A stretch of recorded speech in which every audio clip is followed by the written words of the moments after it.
Good morning, everyone.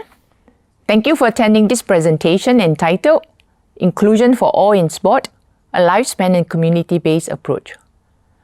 Over the years, the sporting landscape in Singapore has changed dramatically. In the infancy years of nation building, Sport for All initiatives were seen as crucial in the development of a strong, rugged, fit and healthy nation. In his speech at the opening ceremony of the Kallang National Stadium on the 21st of July 1973, then Prime Minister Mr. Lee Kuan Yew said, and I quote, "From time to time, there will be spectacular, world-class, star-studded teams clashing in this arena. They can show what some human beings can do if they are born with the physical attributes of coordination of the eye and muscle, plus intense and professional training. But let us not deceive ourselves that there are any credit for us in our trying to do this. Our best return is to generate happy, healthy, vigorous exercise for the whole population, young and old, enhancing the valuable qualities we have. A keen, bright, educated people who will lead better and more satisfying lives if they are fit and healthy." Unquote. Sport was then promoted as the social glue for uniting a young nation of migrant citizens from very diverse racial and religious backgrounds.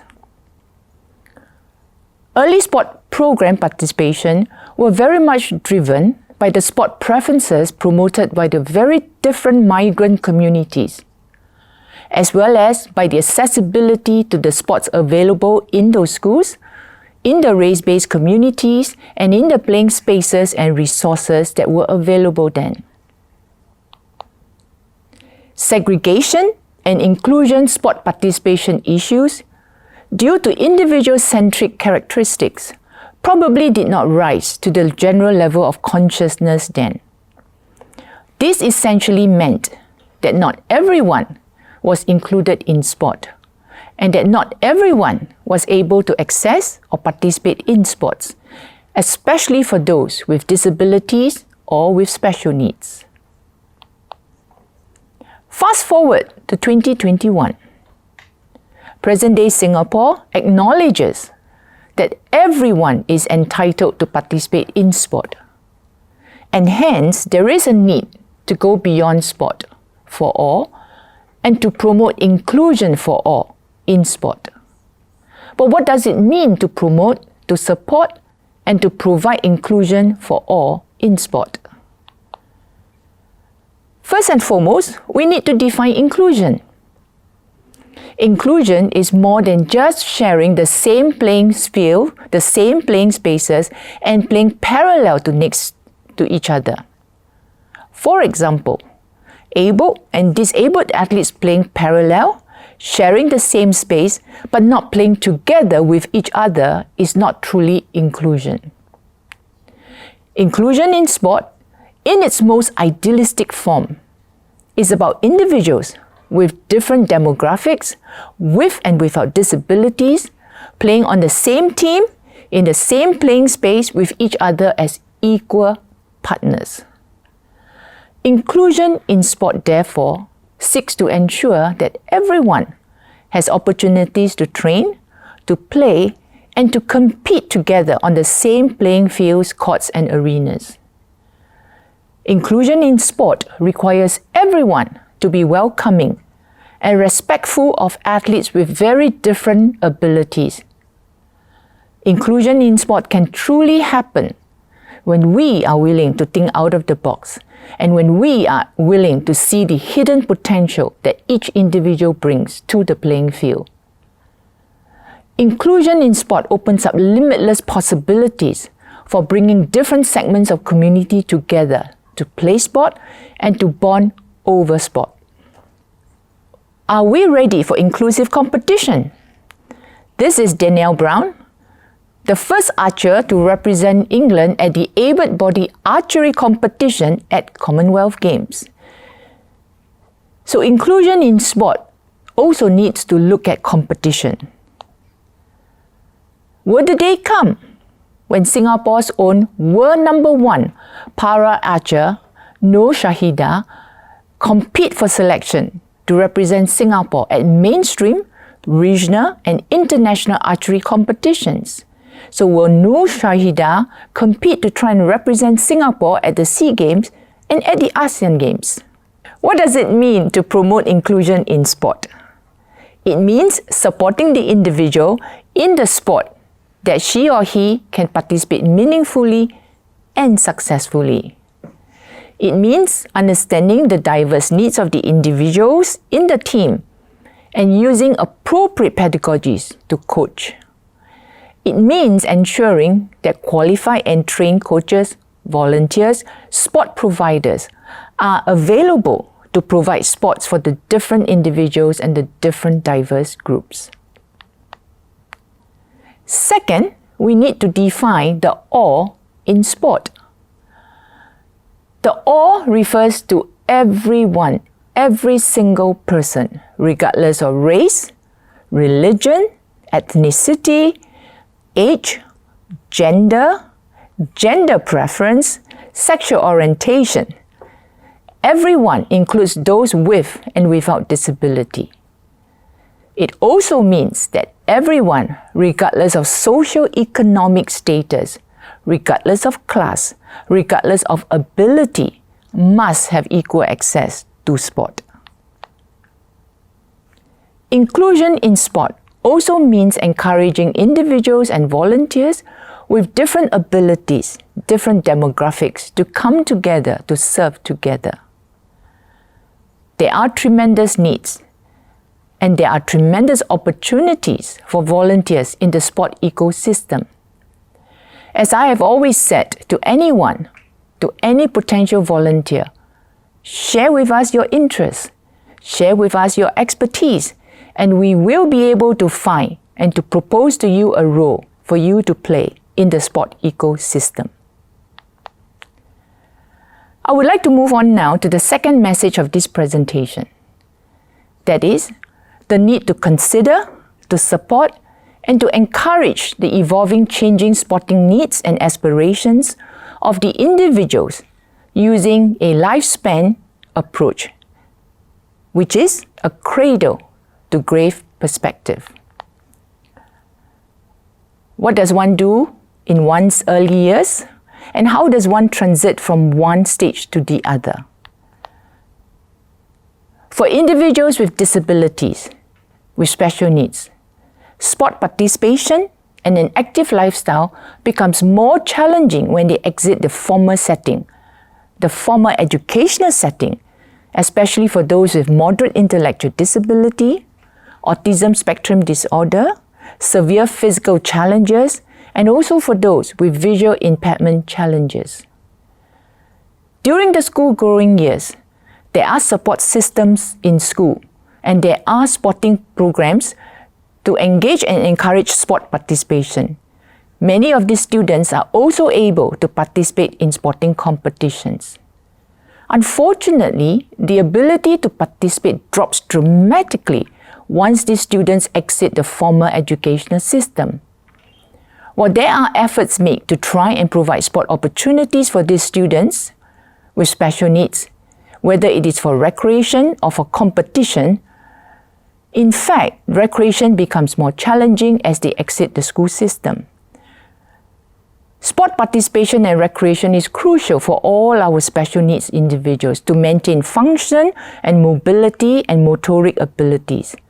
Together as a community, we need to come together to provide a seamless transition from school to out-of-school sporting opportunities and programs.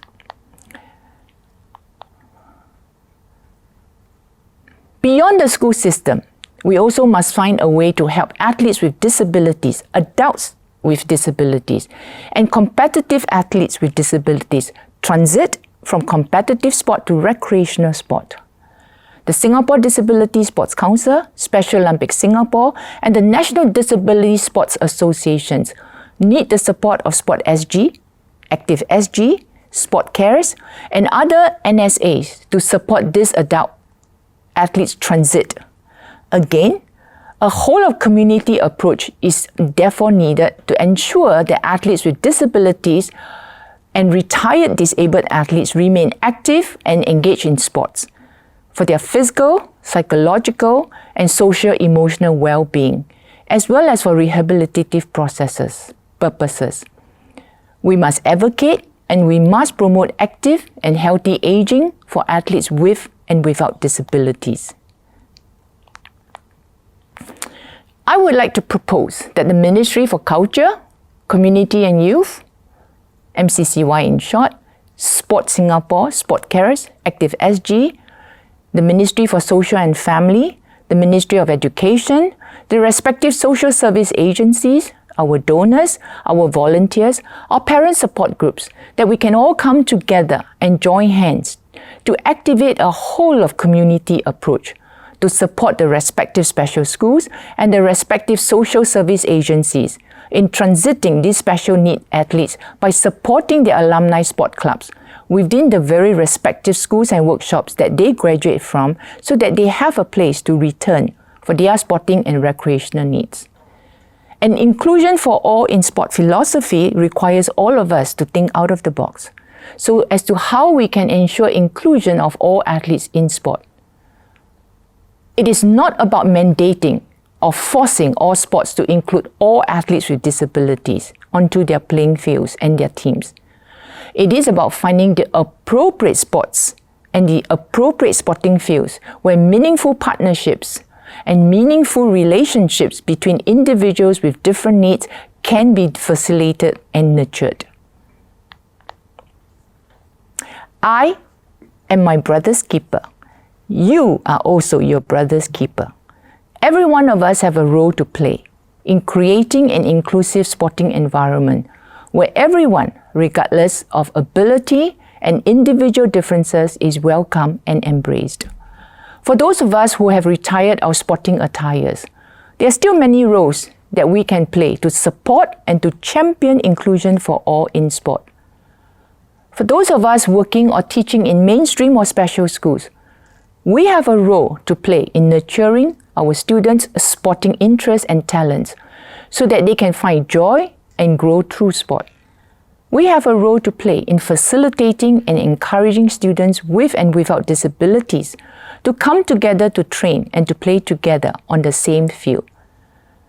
For many of us in the health sector, how can we work with individuals, parents, caregivers to promote health, fitness and wellness for themselves, for their children or their wards? How can we support inclusion in sport initiatives in our work with individuals and caregivers? For those of us in the sports sector or the social service sector, or we are just volunteers, how can we facilitate inclusion in sport and support individuals with and without disabilities to come together to enjoy sports? For parents, how can we encourage our children to play sport and to embrace and support an inclusive sporting environment for everyone?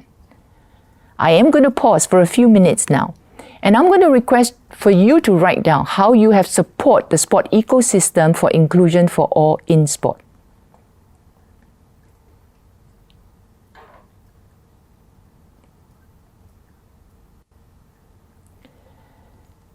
I hope you have written it down. It has often been said that a 1,000-mile journey begins with the first step. Now, I would like you to consider and to write down 2 other possible roles that you are willing to consider, that you are willing to commit to being a champion for inclusion in sports for all. If there is somebody sitting next to you, and if you are willing to share and comfortable to share, please share with this individual what are the 2 other roles that you are willing to consider.